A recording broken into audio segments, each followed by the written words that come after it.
मुल्क में अपोजिशन की सियासत इस वक्त गैर यकीनी का शिकार है। पाकिस्तान डेमोक्रेटिक मूवमेंट अमलन गैर फाल हो चुकी है। लॉन्ग मार्च मुलतवी हो चुका है। इस्तीफों का मामला खटाई में पड़ गया और वक्त गुजरने के साथ साथ नून लीग और पीपल्स पार्टी में फासले मजीद बढ़ते जा रहे हैं।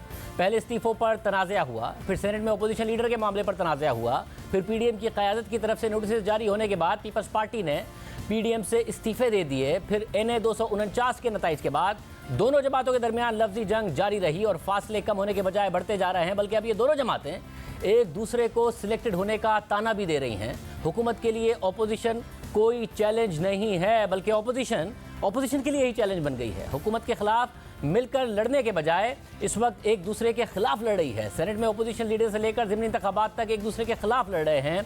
क्या ईद के बाद कुछ अलग कर सकते हैं? ईद के बाद पीडीएम के इजलास की बातें भी हो रही हैं, मगर पीपल्स पार्टी और नून लीग में इख्तलाफात भी बरकरार हैं। और क्या हुकूमत के लिए अब कोई और चैलेंज रह गया है? हमारे साथ सीनियर तज्ज़ियाकारों का पैनल मौजूद है। हमारे साथ मौजूद हैं सुहेल वड़ाई साहब, फहद हुसैन साहब और आसमी शहजादी साहिबा। आप तीनों का बहुत शुक्रिया। वड़ाई साहब, जो इख्तलाफात हो गए हैं, बहुत ही अच्छे ताल्लुकात हो गए थे, ख़ासतौर पर मरियम नवाज़ साहिबा के और बिलावल भुट्टो ज़रदारी साहिबा के अच्छे जुमलों का तबादला भी और उसके बाद सख्त ट्वीट्स का तबादला भी। क्या पीडीएम दोबारा मुतहर्रिक होकर हुकूमत के लिए कोई ख़तरा बन सकती है या पीडीएम का खुदा हाफिज हो चुका है? मेरा ख्याल है अभी तो ऐसा नहीं लगता कि कोई सुलह हो जाएगी। उसकी वजह यह है कि पीपल्स पार्टी ये चाहती है कि वो माजरत करें, जबकि पीडीएम चाहती है कि वो माजरत करें जो उन्होंने इजहार वजूह के नोटिस पे बात की है। तो जब दोनों ही माजरत नहीं करेंगे तो ज़ाहिर है बात नहीं बनती। मेरा ख्याल है कि कोई फ़रीक ऐसा नहीं है। मौलाना फजलुर रहमान पर पीपल्स पार्टी का अब एतमाद नहीं रहा। वो समझते हैं कि मौलाना फजलुर रहमान जो है उनका टिल्ट ज़्यादा नून लीग की तरफ है, इसलिए कोई ऐसा फ़रीक नहीं है जो सुलह करवा सके आपस में, और कोई ऐसा नहीं है जिस पर एतमाद हो सबको। तो इसलिए अभी तक तो ऐसी कोई सूरत हाल नज़र नहीं आती कि इनका दोबारा एतमाद बहाल हो या दोनों इकट्ठे हो जाएं। और भाई साहब, कुछ हालात और वाक़यात ही इनको एक कर सकते हैं या मामला अब आगे निकल गया है उससे भी? नहीं, मेरा ख्याल है हालात व वाक़यात जो होते हैं वो तो सबसे ज़्यादा कारगर हरबा होते हैं। और बज़ाहिर दूसरी बात यह है कि पीटीआई की हुकूमत बिल्कुल उसी तरह कायम है, मजबूत है।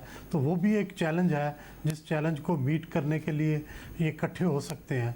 बिल्कुल ये रास्ता तो बंद नहीं हुआ, क्योंकि जितनी देर पीटीआई की हुकूमत कायम व दायम है और जितनी देर अपोजिशन के लिए चैलेंज मौजूद है, उस वक़्त तक ये रास्ता भी खुला है कि ये इकट्ठे हो जाएँ दोबारा से। फहद हुसैन साहब, ईद के बाद इजलास भी कर लें, मगर ये मामला अब पीडीएम का जो ख़तरा हुकूमत के लिए बनने की बात थी, वो अब बात बहुत दूर चली गई आपके ख्याल में भी? शाहज़ेब साहब, मेरे ख्याल में ये बात दुरुस्त है। देखिए, जितने इख्तलाफात पिछले चंद हफ्तों में बढ़े हैं, उसके बाद तो यानी तकरीबन नामुमकिन सा लगता है कि पीडीएम जो है वो किसी भी तरीके से फ़ाल रह सकती है। हाँ, ये ज़रूर है कि उसका एक ढांचा मौजूद रहेगा और ऐन मुमकिन है कि क्योंकि शहबाज शरीफ साहब जो हैं वो अब बहुत हद तक मुतहर्रिक हो गए हैं, तो उनकी प्रेजेंस की वजह से शायद लोग आपस में बैठ भी जाएं और कोई बातचीत हो भी जाए। लेकिन जो पीडीएम जिस मकसद के लिए बनी थी कि इस हुकूमत को घर भेजा जाए, वो मकसद पूरा होता मुझे नजर नहीं आ रहा। और ख़ास तौर पर जिस तरीके से पीडीएम के जो लीडरान हैं उनमें जो ज़ाती रंजिशें पैदा हो गई हैं और जो पब्लिकली जो एक दूसरे से वो इख्तलाफ कर रहे हैं, और ख़ासतौर पर कराची के इलेक्शन के बाद जो लबो लहजा इस्तेमाल हुआ है, उसके बाद मेरा ख्याल है कि बहुत हद तक पीडीएम जो है वो एक यानी कि बहुत लूज सी अलायंस तो रह सकती है, लेकिन उसका मकसद जो है वो मुझे बहुत हद तक ख़त्म होता नज़र आ रहा है। सिर्फ ये मुमकिन है कि वो कुछ इश्यूज़ पे पार्लियामेंट में इशू टू इशू कुछ ताउन कर लें, लेकिन गवर्नमेंट को घर भेजना, गवर्नमेंट को की मुद्दत को ख़त्म करना, उस हवाले से मेरा ख्याल है पीडीएम का रोल मुझे फ़िलहाल कुछ ज़्यादा नज़र नहीं आ रहा।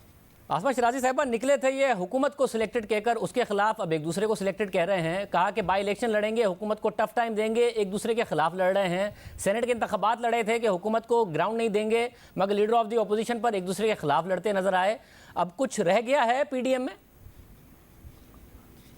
देखिए, ज़ाहिर है रह तो ऐसा कुछ नहीं गया, लेकिन ये सिलेक्टेड सिलेक्टर और जो बीच में नए सिलेक्टर की जो रेस है वो इस वक्त चल रही है। और तीनों के अंदर अब दोनों बड़ी जमातें जो हैं वो मेरा ख्याल है अगले इलेक्शंस की तरफ चूँकि देख रही हैं, तो लिहाजा अब एक नई सिलेक्शन या इलेक्शन को तो कम, हम देख रहे हैं बहुत सारी चीज़ें, बहुत सारी डेवलपमेंट्स हैं, उसकी तरफ भी एक पेशरफ्त हमें दिखाई देती है। और सबसे बड़ी बात यह कि पीडीएम के टूटने की जिम्मेदारी किसी एक जमात पे हो या ना हो, लेकिन दोनों जमातें जिस तरह से अब कर रही हैं, लड़ रही हैं, ऐसे लगता है कि एक रिवायती हरीफ जो कि हमेशा से इलेक्शंस के दरमियान रहे हैं, अगले इलेक्शन के लिए वो सब बंदी कर रहे हैं, और वही नज़रियाती सियासत जो है वो आगे हमें इलेक्शन में देखने को नज़र आएगी, जो कि इससे पहले नज़र आई है। और जहाँ तक पीडीएम के इख्तलाफात की बात है, एक थोड़ी सी उम्मीद जो जैसे अभी फाद साहब ने कहा कि शहबाज साहब के बाहर आने से नज़र आई थी, और हमें पता भी है कि कुछ राब्ते भी जो है वो बैकडोर चैनल हुए थे शहबाज साहब के पीपल्स पार्टी के साथ भी और मौलाना के साथ भी। जैसे ही उन्होंने, मौलाना ने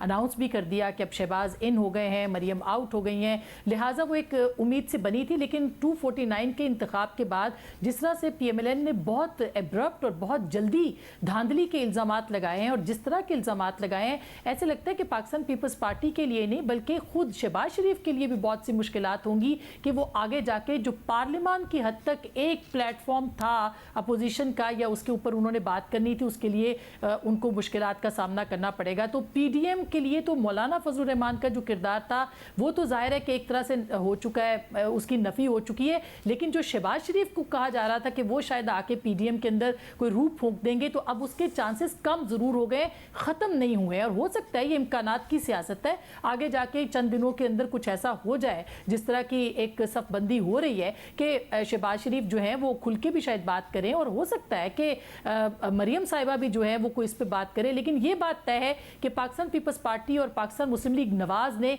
आइंदा के इंतखाब के लिए एक टोन ज़रूर सेट कर दी एक दूसरे के खिलाफ, और ऐसे लगता है कि उसमें से जो तीसरा फरीक है वो एक तरह से माइनस होता नज़र आता है, जो कि इंतखाबात, ज़िमनी इंतखाबात में भी हमने देखा है। अस्मा, और हमने देखा था कि दरमियान में ज़ाहिर है पहले तो अच्छी अच्छी बातें होती थी, मगर जब शहबाज शरीफ साहब की रिहाई हुई है उसके बाद भी जैसे ही बिलावल भुट्टो ज़रदारी ने कोई ट्वीट किया है, मरियम नवाज साहिबा ने फौरी तौर पर जवाब दिया है। इसका मतलब है कि अभी तक जो सीनियर लीडर्स हैं उन्होंने भी कुछ मना नहीं किया है कि जी मामलात को ठंडा करना है, इसलिए जो लफ्ज़ी जंग है वो जारी है ट्विटर पर। देखिए, जो पाकिस्तान मुस्लिम लीग नवाज के जो मसाइल हैं उसमें काफ़ी जो पॉलिटिक्स है उसके अंदर तजाद नज़र आ रहा है, और पीपल्स पार्टी की तरफ से भी बहुत सी गलतियां हुई हैं। लेकिन जो तजाद सियासत का है वो शायद इस वजह से भी है कि अभी तक पता नहीं चल रहा कि पीएमएलएन जो है वो चाहती क्या है। मतलब पीएमएलएन ये चाहती है कि वो इस्तीफ़े दे दे, वो मज़ामती तहरीक चलाए, वो लॉन्ग मार्च करे, वो उनके अंदर ही ये शायद ये फैसला नहीं हो पाया। और हम बहुत सारे लोगों से पीएमएलएन के अंदर भी जब बात करते हैं तो एक तजाद नज़र आता है, ऐसे लगता है कि मज़ाहमत और मफाहमत का आपस के अंदर जो है वो मुकाबला चल रहा है। तो पहले तो पीएमएलएन को ये फैसला करना है कि वो किस तरह से इस पूरी जो ईद के बाद का जो नैरेटिव है उसको किस तरह से आगे लेके चलेंगे। वो मज़ामती तहरीक चाहते हैं, वो सड़कों पे आना चाहते हैं, लॉन्ग मार्च करना चाहते हैं, वो पार्लियामान के अंदर या पंजाब असम्बली के अंदर कोई मूव करना चाहते हैं जिसके के इम्कानात ना होने के बराबर हैं। गो के शहबाज साहब या उन दूसरा जो ग्रुप है वो शायद इस बात का ख़्वाह नज़र आता है हमें कि आप किसी तरीके से इन्वॉल्व करके आप चीज़ों को आगे लेके बढ़े, क्योंकि अभी भी हुकूमत के पास 2 से सवा 2 साल पड़े हुए हैं, और ये काफ़ी लंबा टाइम है जिसके अंदर आपको टफ टाइम देना पड़ेगा और देना चाहिए। तो मेरा ख्याल है कि पीएमएलएन के अंदर जो है वो 2 जो ग्रुप्स की सियासत है उसके अंदर काफ़ी ज़्यादा उनको पहले फैसला करना है कि वो चाहते क्या है, और वो आगे जो ईद के बाद की मूवमेंट है उसको किधर लेके जाना चाहते हैं। और मेरा ख्याल है कि बड़ा अहम होगा ईद के बाद देखना कि पीएमएलएन जो है वो अपना नैरेटिव कैसे, अभी जो हाल ही में हमने इंटरव्यू पढ़ा है शहबाज साहब का, वो एक दफ़ा फिर मफाहमत की बात करते हैं, वो फिर एक दफ़ा मईशत की बहाली के लिए हुकूमत का साथ देने की बात करते हैं, वो एक दफ़ा फिर इंतखाबी इस्लाहात के लिए बात करते हैं। आप बिल्कुल एक चेंज नैरेटिव है जो कि दूसरी तरफ से आता है, जबकि मरियम साहिबा का और मियाँ साहब का जो नैरेटिव है वो बिल्कुल डिफरेंट है। तो मेरा ख्याल है कि वहाँ पे काफ़ी ज़्यादा नज़रियाती तौर पर क्लैरिटी के साथ पीएमएलएन को सामने आना पड़ेगा कि वो चाहते क्या है।